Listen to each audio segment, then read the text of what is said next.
You know, if Africa is on your wish list of places to visit one day, well, Leslie Cater, our travel lady, has a deal that you might want to check out. Good morning, Les. Hi, good morning, Bruce. Africa. I think it's probably on everybody's wish list. It's, definitely. You know, at one point in our lives, we'd all like to get there because we'd love to see the wildlife and everything else. What are you offering up today, and where would you take us? Well, we're looking at Tanzania, which is something a little different for me because I usually concentrate more on southern Africa. But there's no doubt that East Africa is that iconic safari destination. And when people say they're going on safari, they automatically think of that area. And that the reason being it's so vast. And this is where you have the huge herds of migrations. This is one of the giant baobab trees in the area. What kind of tree? A baobab tree.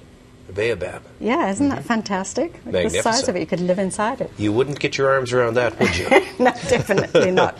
Here's Mount Kilimanjaro, Mount Kili as it's known affectionately by many.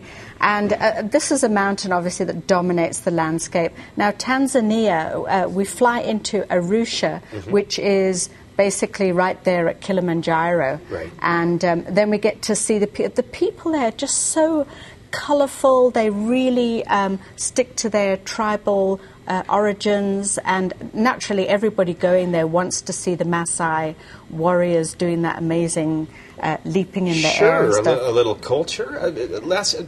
Correct me if I'm wrong, is Tanzania not one of the safer places to visit in Africa? Yeah, Tanzania is very stable. It's got a democratic government.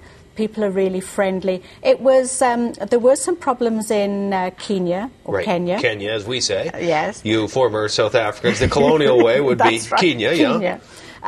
So that maybe spilled across into Tanzania just a little. But bear in mind, you can fly directly into Tanzania, into Arusha, and then do your trip. Now, the trip we're looking at is 9 days, 8 nights. And people might say, well, if I'm going to go all that way, why would I only spend 8 or 9 days there? Well, you can do lots of interesting extra things. You can hop across to Zanzibar and go and do some scuba diving along the coast there, or you can do your stopover in Europe and kind of extend your trip a bit. But this is going to be your focus. I bet the sights would be just fantastic, just fascinating. Yeah, absolutely. It's a highlight on anybody's list. How much? Give us a price page. This is $22.69, I believe it is. Yes, $26.49. My God. Sure, you were close. Oh yeah, nearly. Kenya. Now you know there's going to be people who are going to phone up and try and hold me to that. Oh, for sure.